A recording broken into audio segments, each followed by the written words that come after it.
the propositions that are put in there through your speeches. There's a few things to say before we take the vote. Firstly, don't record any of our speakers tonight. We live stream the debate. You can see it online, look at it later if you want. But we have to ask every speaker, are you happy with being live streamed? And if the speaker said no, we don't want you guys videoing them without consent. So please don't do that. It's all there if you want it. Secondly, look at the wine. There's lots of it. There's some stuff that hasn't been opened, so don't feel intimidated by the lack of cups. There are more. Come down and take one if you want it. Please do it between the speech if you've got to that stage when you are craving a wine. Last thing, you can engage in our debate in 3 ways. You can make a speech, as I've said. You can ask a question, as I've also said. The last thing you can do is behind me. We have a Twitter feed which runs during the debate. You tweet the hashtag UCLU debating. We will see it. We will think, is this a tweet that should be on the board? If you think yes, then it'll be up there. So don't tweet anything inflammatory or stupid. But most things will get up there. We do have a cap on tweets, so don't get offended if they stop appearing at a certain stage. But definitely tweet and look on your phones at the hashtag UCLU debating. It's great to get engaged, even if you don't necessarily want to stand up and say something. So I am now going to take our vote on how you people think about this issue right now. To remind you, the motion is, this House would remove the ban on prisoners voting in the United Kingdom. Again, there are 3 positions you can take. You can be in proposition on this, so saying you would remove the ban. You can be in opposition, saying you wouldn't remove the ban. Or you can be in abstention. You are uncertain.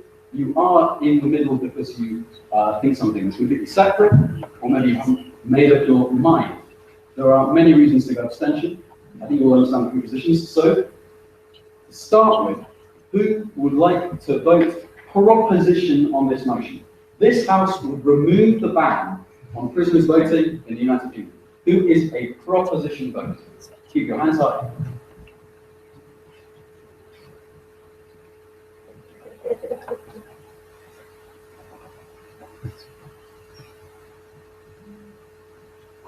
The counting finger has gone down, so once Clancy has typed those into the phone, I can go now to opposition. Who is an opposition voter? The motion is this House will remove the ban on prisoners voting in the United Kingdom. So who's opposition to that? Who will keep the ban?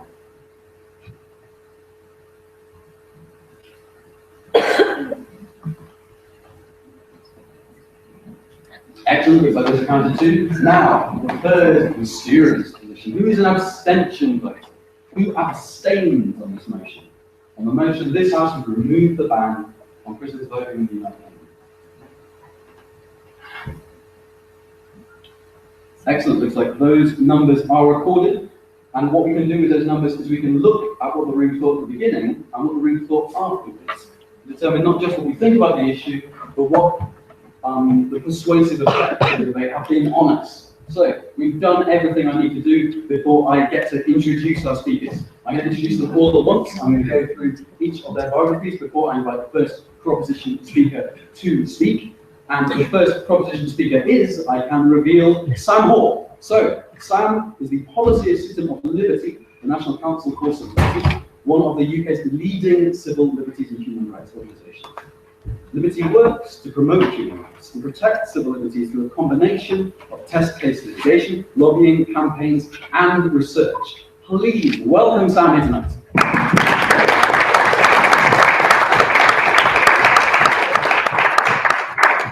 Now, speaking first in opposition is George Payne. George is a criminal barrister who was called to the bar in 2004 by Lincoln's Inn and is a criminal defence barrister, practising as a self-employed criminal barrister in London before joining Tuckerson in 2009. George has degrees in astrophysics and law, and is additionally a previous winner of the prestigious John Smith Memorial International Mace for debating. He's an honorary life member of our society and membership secretary in 1998. So I'd like to return to, I'd like to welcome him for returning to the university and the society. Please welcome him here tonight.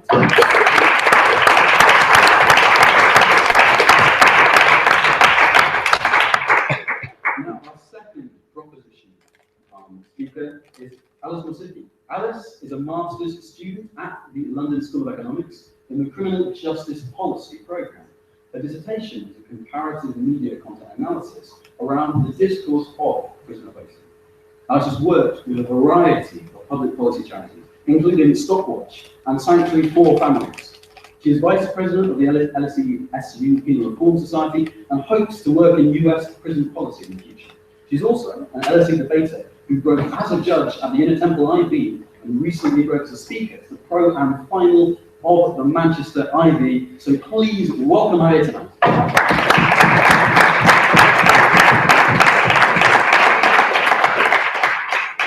Now our last speaker, our second opposition speaker, is Will Duffield.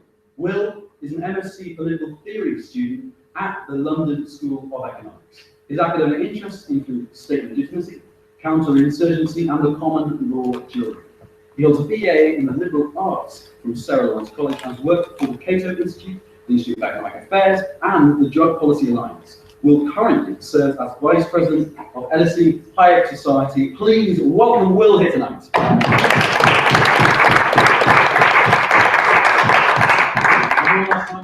All of our speakers here tonight with a big round of applause before I invite the first speaker to the floor.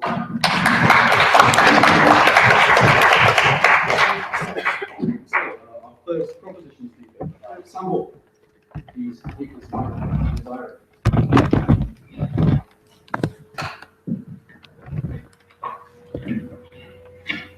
Hi. Almost all Western liberal democracies give some prisoners the right to vote. Section 3 of the Representation of the People Act 1983, the UK's ban on prisoner voting, does something very different. It applies a blanket ban to all prisoners in the UK. That is completely different from what is currently the international norm, or at least within Western liberal democracies. Whenever you think about retributive justice or penal policy, that can't be right. But I think first we need to get back a bit. 1870 was the watershed moment when we first had a statutory ban on prisoner voting. Prior to that point, prisoners had their vote removed from them for a very specific, and I say pretty embarrassing reason.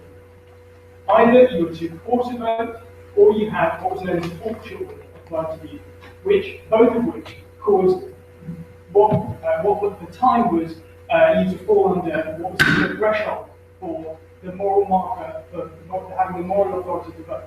What was that? Being a white property man. That, I say, is the basis for the historical ban on prisoner voting. And that, I say, is what you're opposing when you support this motion tonight. Now, and it's important to remember that's the same legal system that removed the right to vote for women on the basis that they didn't have the moral authority to vote, and the same was deemed to apply to the poor. Now, I think my opponents are going to try and make the following two arguments. The first is that the European Court of Human Rights has told us to remove the ban, and for that reason we should oppose it. Now, that's false, but in my view it's mostly irrelevant. We're not here today to vote on whether the European Court of Human Rights is a good thing, although in my view it is, and we're not here today to debate whether or not the case of Hearst was a good decision, which, although I think it was. We're here today to vote whether Section 3 of the Representation of the People Act should be lifted. And that was a very specific thing that I said. It applies a blanket ban that applies irrespective of whether you're a murderer or whether you're a petty thief. That point of information. Sure. Yeah, how many of those petty thieves are actually in prison at the moment, do you know? Petty thieves. So the total prison population is about 63,000. I'm not sure of the breakdown of specific crimes across the prison population as a whole. But the point is that the point ultimately is that there is a large contingent of the British population who wish to vote. The international statistics for countries that have lifted their voting bans show that prisoners want to vote and that they exercise their vote. Why? And I say for a very specific reason. They want to vote, and it's a tool for doing so. The Parliament's inquiry into this issue in 2012 found there was no basis in penal policy for the prisoners' voting ban, whether it was for deterrence, whether it was for retribution, or whether it was for rehabilitation. In fact, studies tend to find the opposite. One study, for instance, demonstrated of America, the country, one of the country, basically the only country within the Western liberal democracies that applies a vote even after you leave prison in some cases, that actually leaving prison with a right to vote lowers your rate of recidivism. Plainly, that's likely, as a matter of theory. It helps the prisoners reintegrate in society, and it gives them a stake. That's what a vote does. A vote tells everyone that they have a stake in society and that they matter morally. But I think the second argument that my opponents are going to raise is one that relates to what's known as a social contract. That prisoners have somehow broken it, and that as a result they should be punished. For instance, one means of which is removing their right to vote. Now again, that can be true or false, but in my view it's irrelevant. Prisoners go to prison as a form of punishment. They don't have their property taken from them, they still have rights against torture, they have rights to speak to their families, and indeed it has to be so in order for them to have any chance of rehabilitation. So why do we remove the right to vote? There's no basis, as I've said, in any legal policy for applying a right to vote, for applying a ban against prisoners who voted. But I think the positive case of voting is even stronger.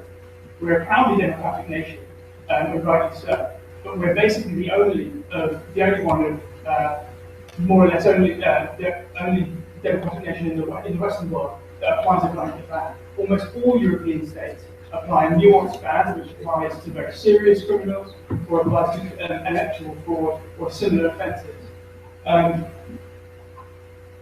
We can compare non-democracies around the world. Study after study has shown that there's a strong relationship worldwide between low economic performance, high incarceration rates, and other illiberal social policy related to prisons, and a ban on prison voting.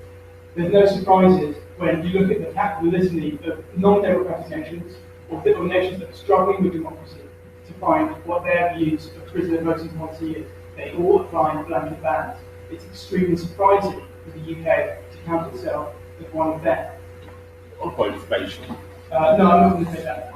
And indeed, pretty much every Commonwealth court in the world, whether it's New Zealand, South Africa, Australia, they have found blanket bans to be disproportionate, arbitrary, and wrong. But you might ask why prisoners should care about whether they get the right to vote.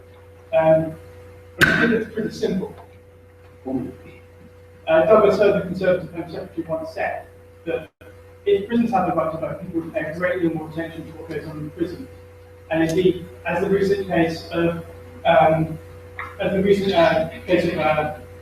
transgender violence in prison and the high numbers of sexual assault that prisoners are victimised of demonstrate there's a failure of representation by politicians in respect of prisons. That would plainly be ameliorated were prisoners given a right to vote. Now, I will recall by just saying what it was that the European Court of Human Rights did in Hurst. It said not that we should allow all prisoners the right to vote, something which you can disagree about. Rather, it said the current ban on prisoners voting, one that removes the ban, one that applies the ban, is similar to murderers as to thieves, is arbitrary, disproportionate, and wrong. That is why I think you should support the motion tonight.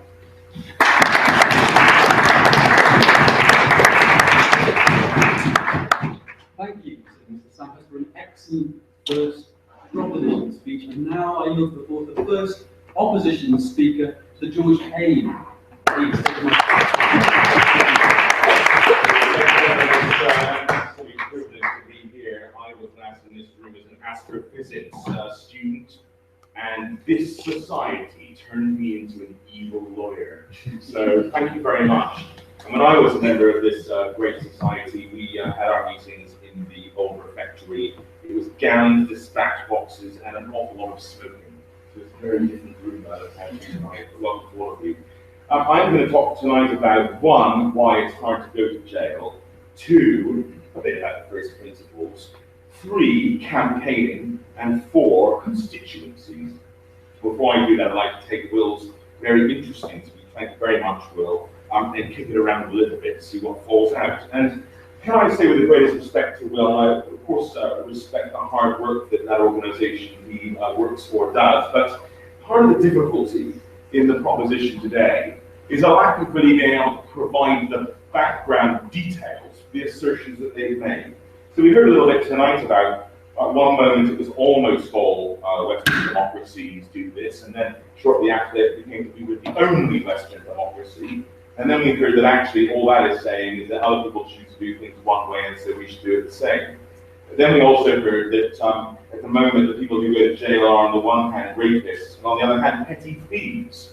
But I'm very sorry to have to dispel that myth as a criminal barrister. Maybe we'll look a little bit in a moment about who really goes to jail for doing what and why they ought to be punished. And the last thing we had was three-pronged attack: disproportionate, arbitrary, and wrong. Well, let's just deal with that. Disproportionate. We're going to say, if you break the law sufficiently, you go to jail. It is proportionate that you lose something in return. That is proportionality, ladies and gentlemen. 2, arbitrary. No, if you're sent to jail, you lose this right. That's not arbitrary. One follows the other. That point does last. And 3, wrong. Well, ladies and gentlemen, like one of my great speeches to juries, is for the 12 of you to decide whether it's wrong or not. And matter for you to make that decision in your own hearts. Those are the facts on their own. So number 1, it's hard to go to jail. I'm very sorry to say this, ladies and gentlemen. If you have a chance to look at the sentencing guidelines that I apply every day in my professional life, and you'll find that the only people who really go to jail for a first offence are murderers, rapists, people who commit manslaughter, people who commit professional grade robberies, and serious burglary where homeowners are attacked, weapons carried, things of that sort. For everyone else, the people who go to jail are repeat offenders for whom all the other options have failed. And here's an interesting test for you guys. Yes. Do none of those people deserve a chance to be reformed or to have any connection to society? But the idea that you give a rapist a vote and they suddenly stop raping, or suddenly makes the country more economically accessible, is frankly preposterous. We'll look at that in a moment. But let's just deal with this point. It's hard to go to jail, ladies and gentlemen. The law says any custodial threshold you would normally go to jail, up to 2 years imprisonment. The court will almost certainly suspend that with the reformation conditions that the proposition speaker just there was talking about. It is very difficult to get an automatic prison sentence, only for people whose sentence deserves more than 2 years imprisonment. The most heinous in our society, the people who violate this social contract the worst. So what about point number 2, first principles? Well, ladies and gentlemen, I'm glad that Will told you what I was going to say, but you can think about it for yourselves. If you break the law, there are 3 elements of which sentencing is about. Element 1 is punishment. I'm sorry to say the first proposition. Punishment. Element 2, rehabilitation. Element 3, the prevention of further crime and the protection of the public. Element number 1 is punishment. I'm very sorry to say it, but going to prison is meant to be an unpleasant experience, and if people want to vote and are not allowed to vote in punishment, well, then that's just one more strand of not being able to watch TV, not being able to see their sweetheart, not being able to do the things they want to do with their friends. That is a punitive element of prison. And it's not just about a social contract. It is about being punished for things that you have done wrong. And people in this society, that's always the case. We look at the opinion polls, and of course they're terrible, and we're not here to talk about opinion polls. But yes, go ahead. Yeah. So the standard justification for removing people's freedom is that people have abused their freedom to harm others.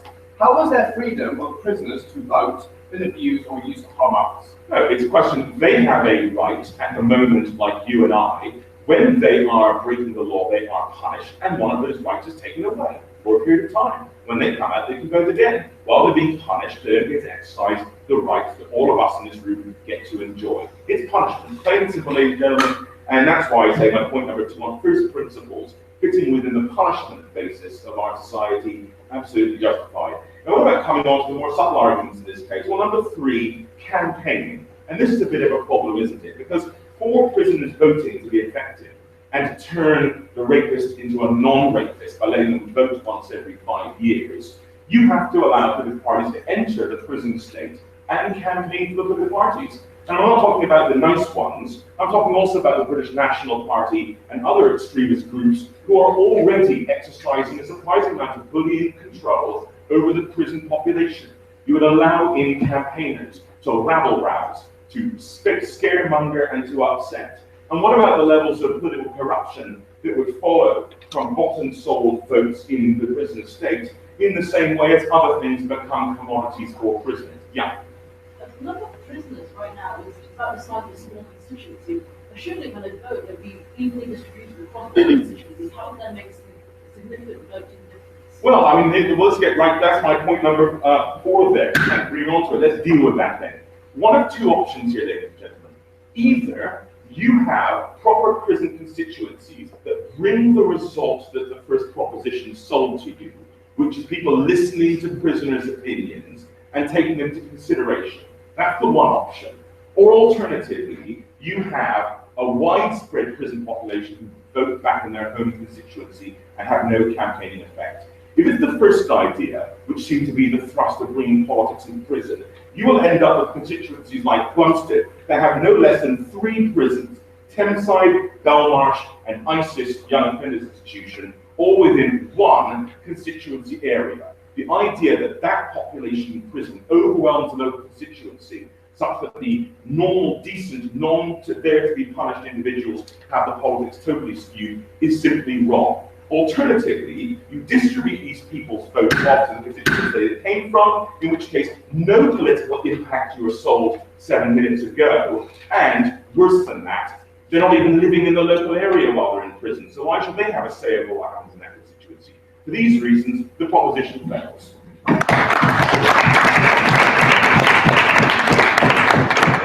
I would like to thank the first opposition speaker there, George Payne, for an excellent speech again.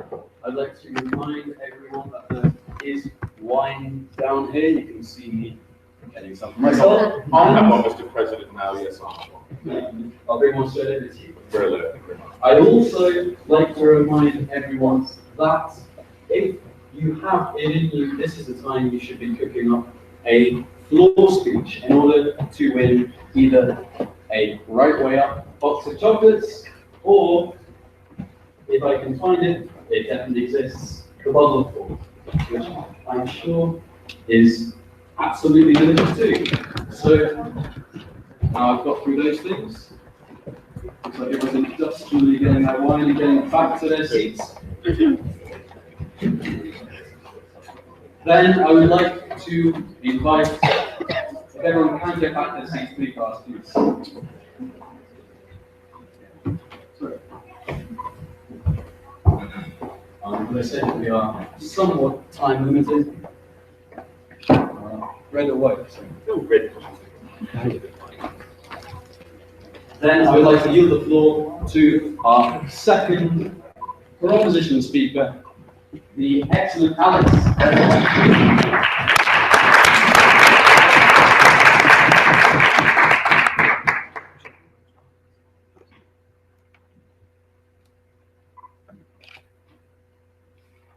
First, 3 points of rebuttal to the opposition speech. Firstly, we want to hear about background details. Let's go into background details. What does it look like for you as a prisoner, right? You are probably separated from your family by an incredible distance because of the overcrowding in prison. You are constantly reminded that you are not a part of society, and that is incredibly problematic for you because you have no idea what you're going home to when you leave. You have very little in the way of community connections or any kind of hope that you may rejoin society. Second, let's talk about these repeat offenders, because the leader of the opposition is very willing to tell you they're all murderers, rapists, they're people who have committed insanely terrible crimes, but he crosses over this repeat offender. Why? It's because this repeat offender is systematically locked out of the system from day one. They deal with structural inequality. They aren't actually, I'm going to calm down.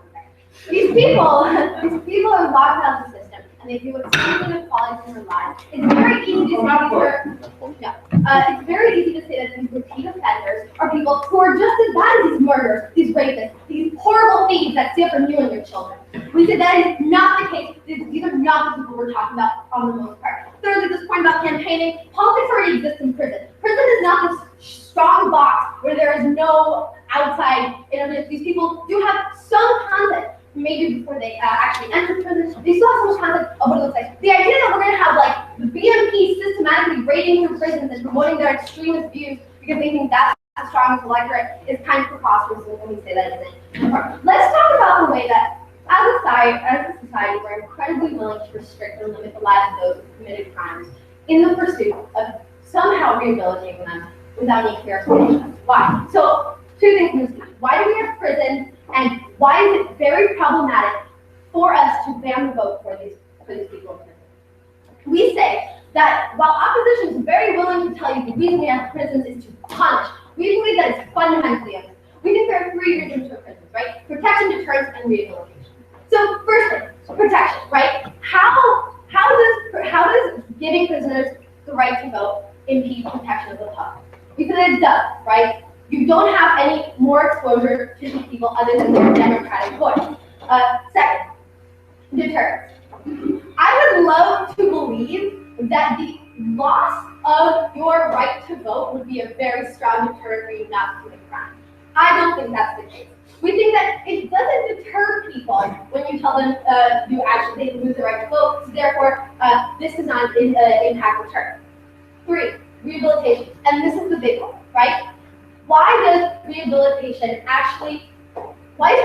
not affected when we allow prisoners, it's affected positively? Why? Okay, so when you tell a prisoner he doesn't have the right to vote, you divorce him further from society.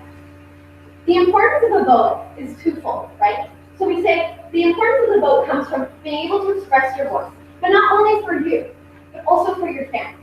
Because it is absolutely true that people in prison still have people they care about on the outside. They have children, they have loved ones.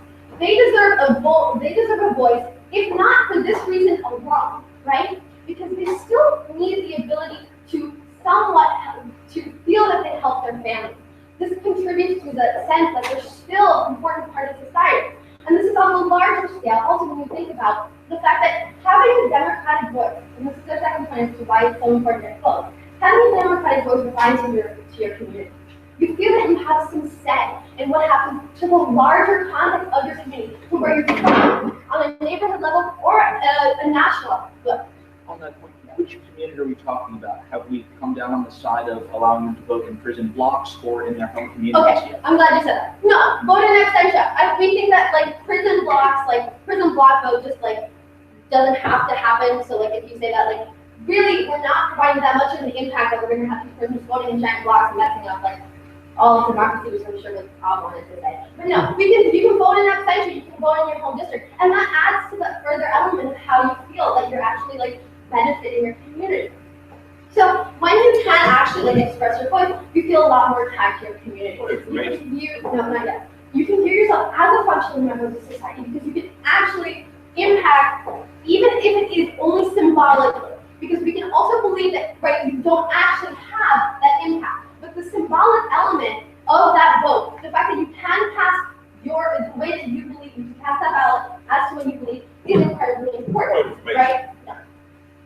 We think why that's incredibly important is because you then have a reason, you then have a piece to hold on to while you're incarcerated, while you might be miles and miles away from your family, who might not be able to visit you because travel is incredibly important, and working around the time schedules is also very difficult. So you're alone in prison, but politics as an ideal can bind you. It can bind you to your community, it can bind you to fellow prisoners, it can provide that sense of community that is so lacking in prison.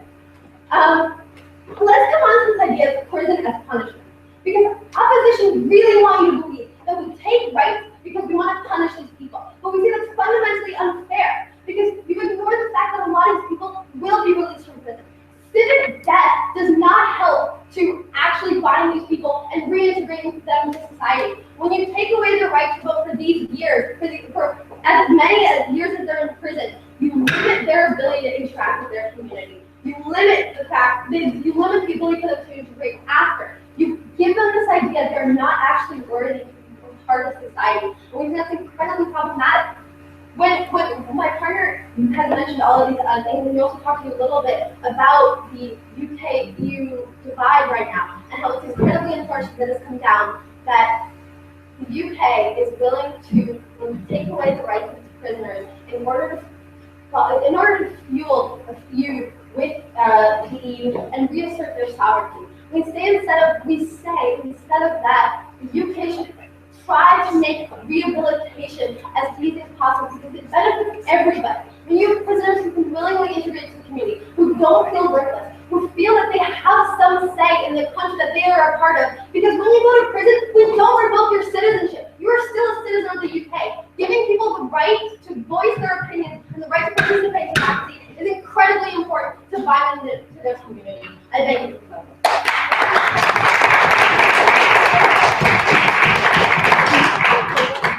Thank you, Alice, for that excellent main speech. Now, to finish off our main speeches, I would like to invite our last main speaker, Will Duffield, to give his own second opposition speech. Here you go.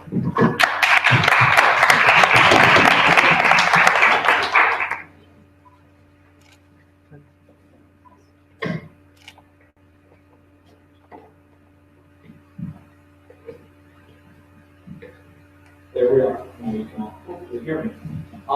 So, before I get into my substantives, a few points of rebuttal. Most recently, we've heard a great deal about rehabilitation and punishment, two sort of dueling purposes for prison that have been brought to us tonight. Now, the fact of the matter is, a lot of what we do in prison is punishment and is endorsed by the Democratic polity.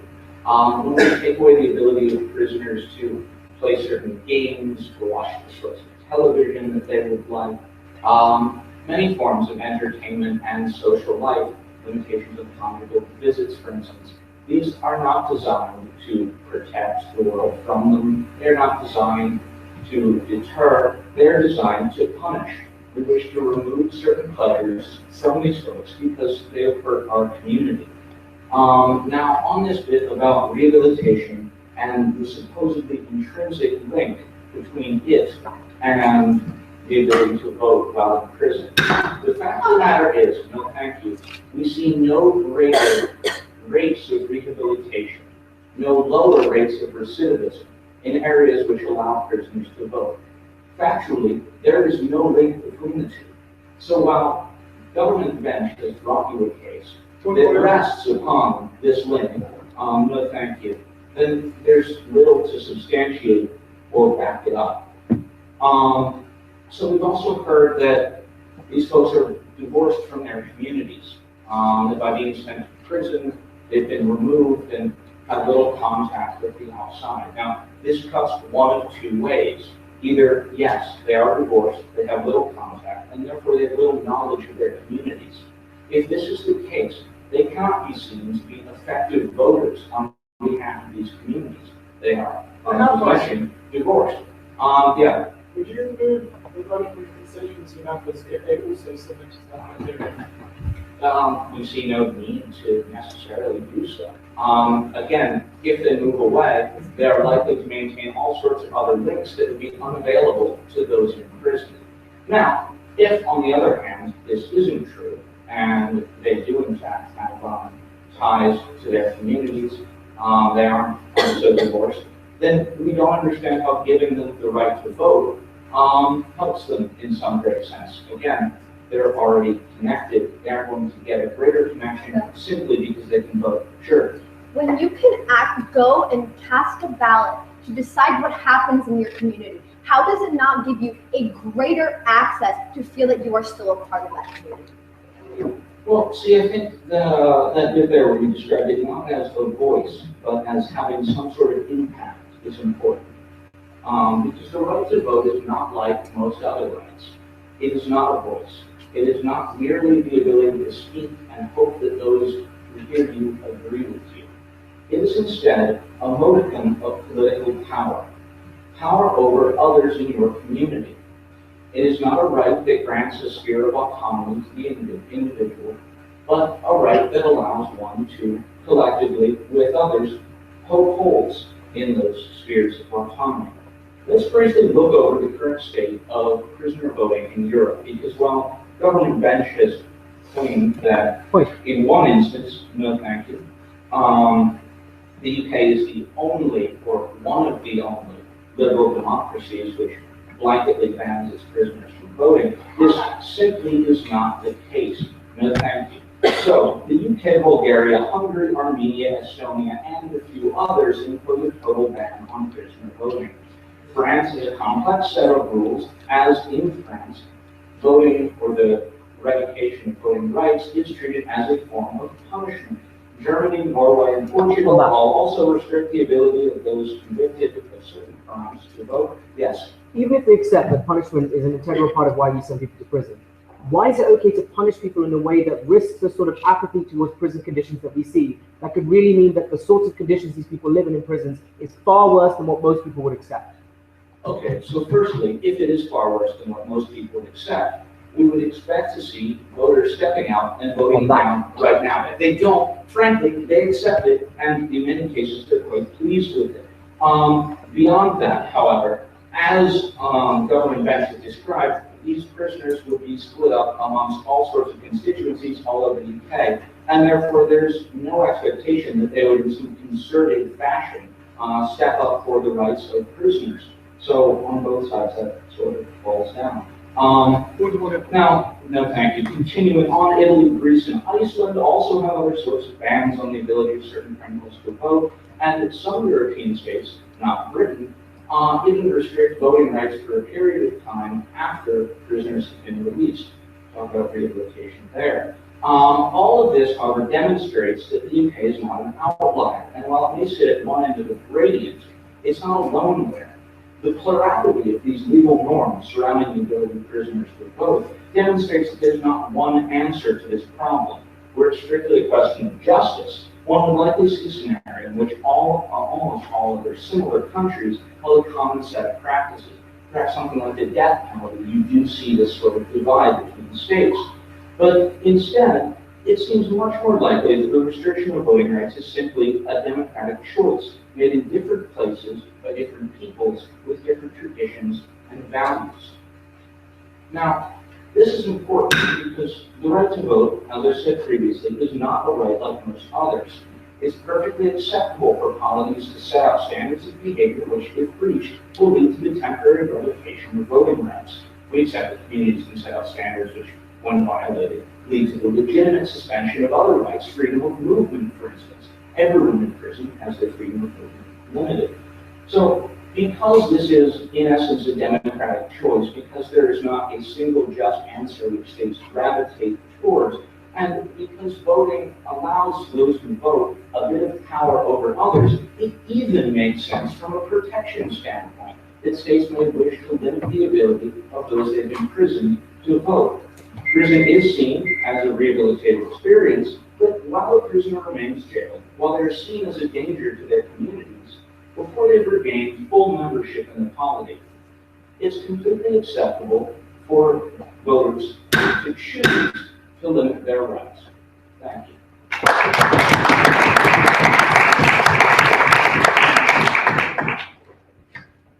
Thank you, and I'd like to thank all the main speakers for some excellent, very thought-provoking speeches.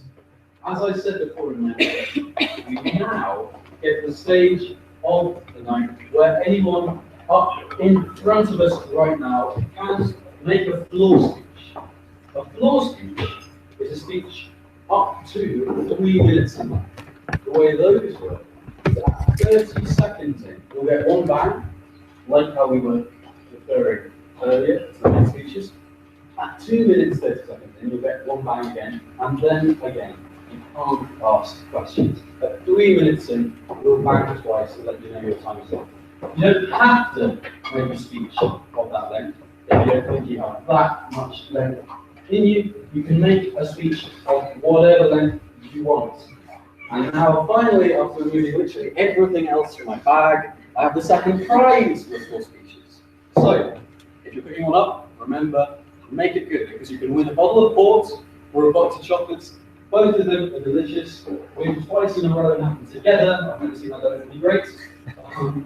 Because of time limitations, we're probably not going to have all the rounds of full speeches we might want to have, so we're going to just have a few, starting with a proposition round. Again, you can proposition, opposition, or abstention these full speeches. Who in the room thinks they want to give a speech in proposition of this motion?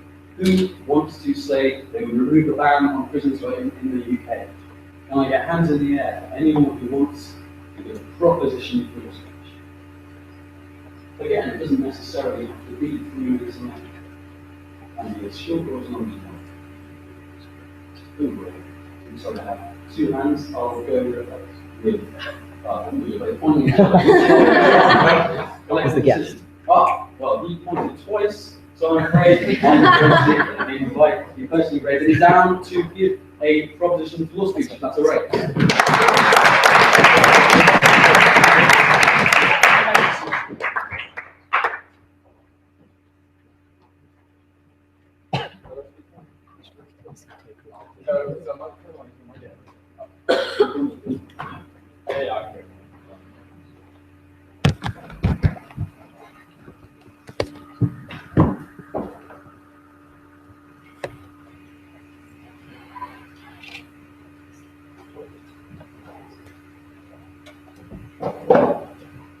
Let's take the opposition really, what I think is probably their best, and say that, like, consequently, this doesn't make a huge amount of difference. And let's take Will's point where he says this should be the democratic decision of the people. Is this just something we think is true? Probably not, for 2 reasons. Firstly, it is generally seen that certain kinds of punishment are not legitimate, even if the majority of people want it.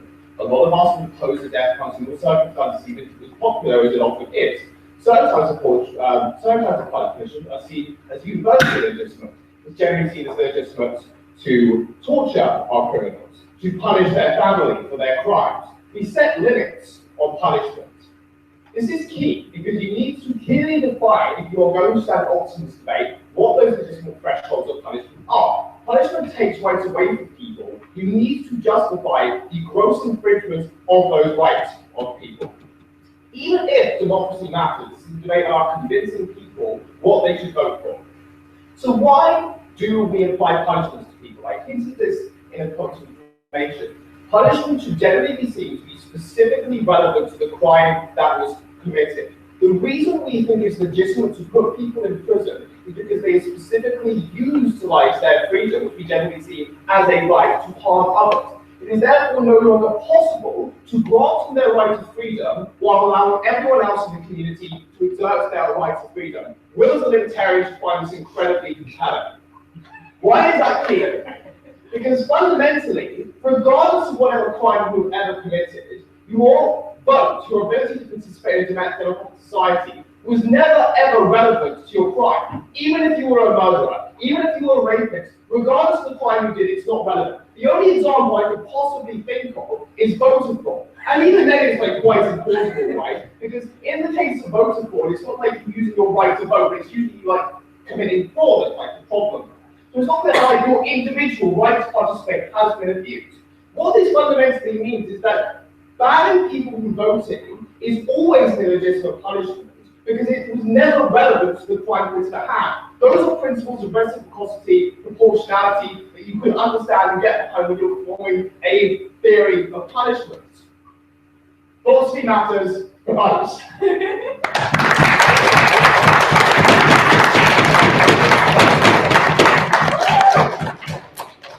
An excellent first proposition law speech we have there.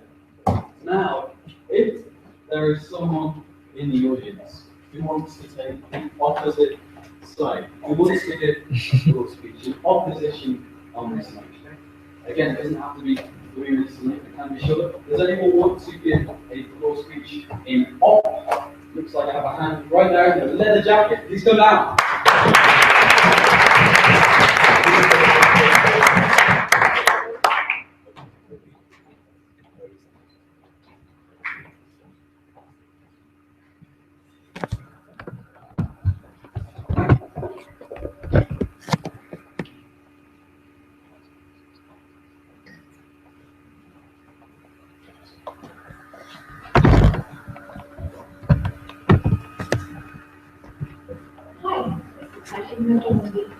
So I'll just go through the points in chronological order and hope that makes sense. So the proposition argues that if they use the human rights argument to justify giving prisoners the right to vote, so they said that if prisoners retain property, right against torture, right to speak to family, why should we ban their right to vote, right? But we can also argue that, well, their right, their freedom of movement is also taken away from them, which is a basic human right. My freedom to move from here to there is a human right, yet that right is taken away from prisoners. So why should we give them the right to vote? And second point is, if prisoners have limited access to the outside world, so they don't use the services in the country that they live in, are they really in a good enough position to decide on how the country is run? I mean,